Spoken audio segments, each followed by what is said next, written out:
Now, Eric said something provocative to me the other day, which I'm not going to repeat here, but I will tell you something different. Um, no, I'm just kidding. Sorry.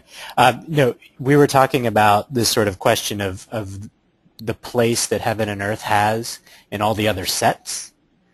And he said to me, and hopefully he'll cop to this and repeat it and explain it, that in some ways he thought heaven and earth was sort of the first place that you're really dealing with internal work as opposed to something like energy gates, which is actually slightly externally focused initially. Can you explain a little bit what you meant by that? Yeah, well, some of the questions you asked about possible topics in this conversation got me thinking, and again, going back to that training in 2004, Bruce used an expression about what we were doing with heaven and earth in a way that he'd never used before, that I could remember. And he talked about penetrating the shell, which was really saying we were beginning to go inside the body. And I started to think about that, and if it's easy for us to think, oh, all these practices we do are internal. But if you look at least energy gates on a beginning level, while you're standing and you're dissolving is training you to put your mind inside your body and to feel inside your body and maybe even begin to do something with the energy or I suppose the tissue to get it to release. That takes a long time, and a lot of the focus is on alignments, and a lot of the alignments really in the beginning, while you could say, well, I learned how to hold my alignments a certain way and maintain them because I have an internal sense of what that means. There's also a lot of external stuff going on. And so you're beginning to sort of understand what it's like to go inside your body in energy gates, but a lot of the quote-unquote internal techniques that are physical or energetic that you can do in Qigong or Tai Chi or Bagua or Xingyi, you really can start to learn and train specifically in the marriage of heaven and earth, because you're starting to, you need your mind and your body to open and close your joints. That's a physical process, but it also has a mental component, it has an energetic component, and you're causing something to happen in your body.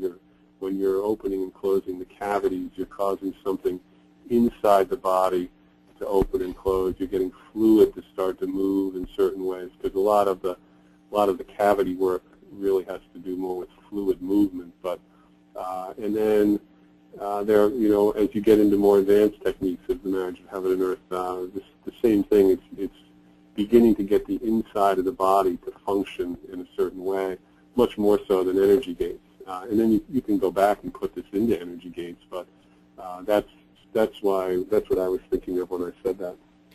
So I have one of the slides here that sort of says, I've heard Bruce explain before that heaven and earth is kind of a bridge from the more basic to the more advanced practices, and I think you've just sort of given one plausible case for why that's true.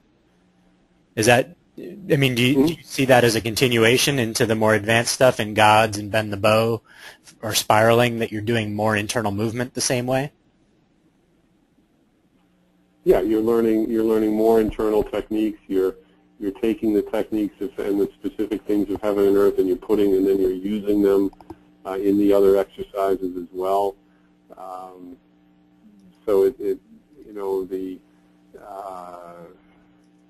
even in heaven and earth, there's things he's taught that begin to play around with the aura or the energy of the spine, spinal breathing, and those are all things that he's also taught in, for instance, God's playing in the clouds or the etheric body and some of the other Qigong. So it provides a good foundation. He often has said that if you had to do one Qigong set and that was all you could do, that the heaven and earth was probably the best thing to do for yourself. Yeah, I always, I think that's always kind of funny, because you have the desert island proposition, right? You could only take one Qigong set with you to a desert island or deserted island. Which one would it be? But of course that's ridiculous, because if you were stuck on a deserted island, you could practice all of them. So, but yeah, no, we definitely talked about that.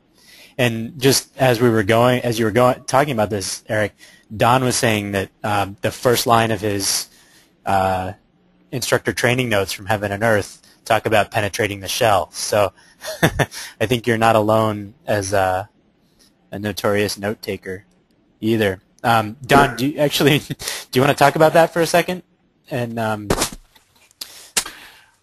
talk about what? I'm sorry. So just the from your notes here, and what you said to me about the 16 neigong in terms of Heaven and Earth.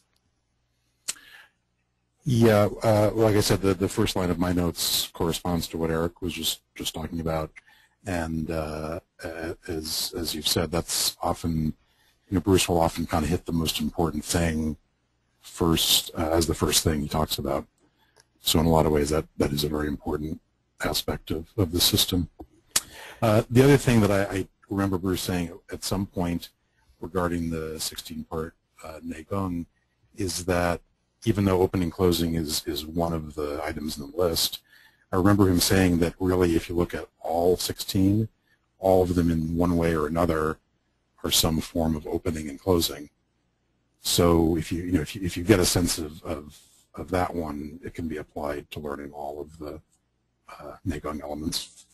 Interesting. Can you talk a little bit more about that? Say kind of what you think that means, because I think I have a theory about that, but I'd love to hear what you think that means. It sounds great. Why don't you give your theory and let me think a second? Yeah. Well, one of the things that Eric sort of alluded to when he was talking about energy gates, right? He said that on some level you've got the physical alignments that you can think of as sort of an external thing, right? But the one thing that you said that was so critical about that is that you have to get the mind to somehow get inside the body.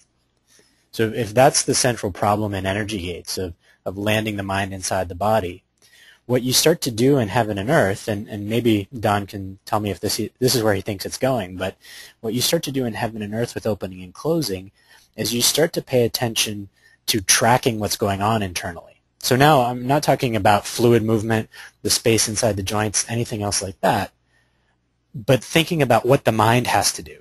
So in energy gates, it's sort of the butterfly flying around, and you stand there patiently and long enough, and the butterfly finally lands.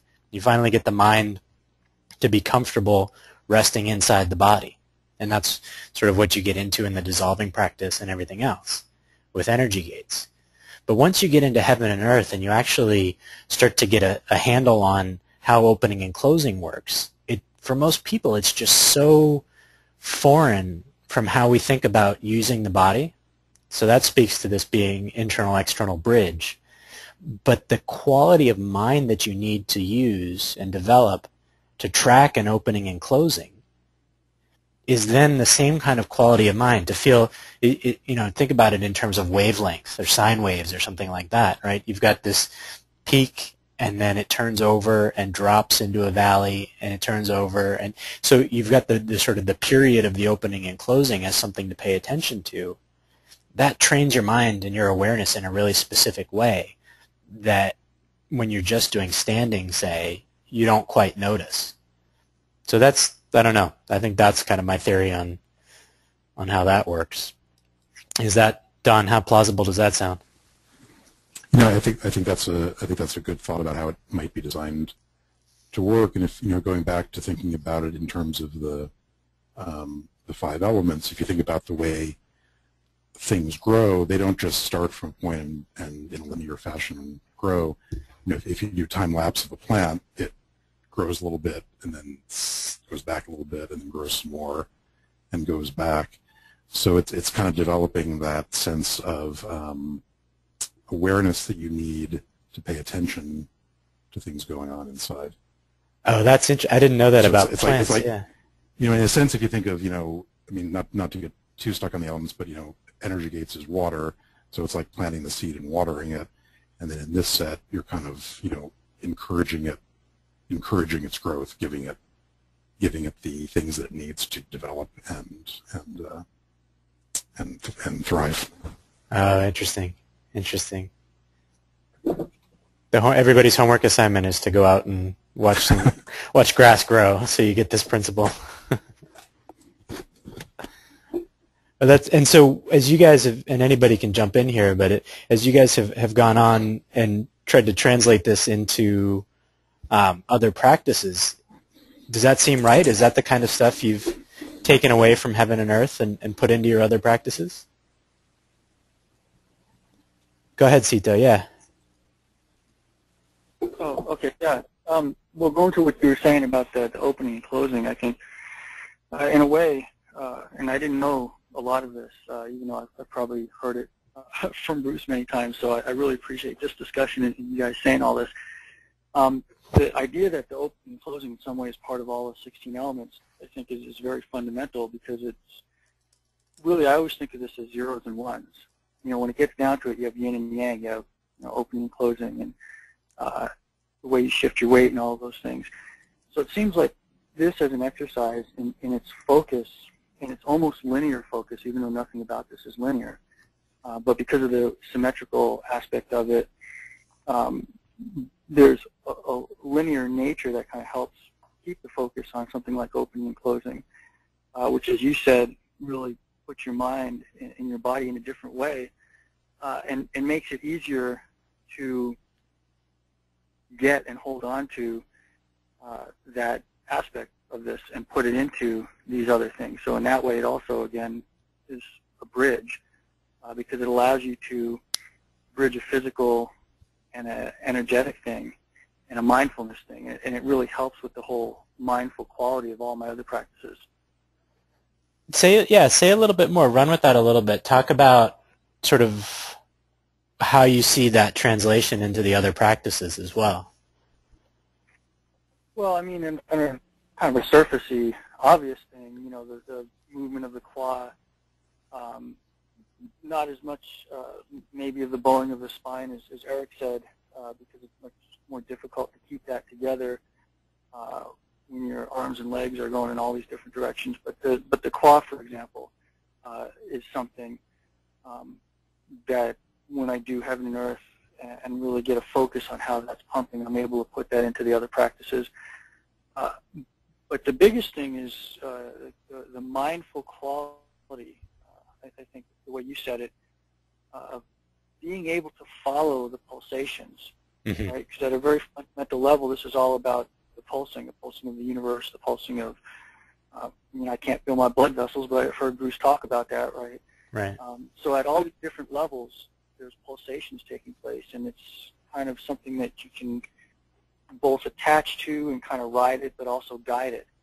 And so that helps deepen the practice. So there's a kind of a physical thing going on with the quad, but then there's also a mental thing going on with your attention and your mindfulness, and there's an energetic thing going on with riding those waves that you're creating through the pulsations.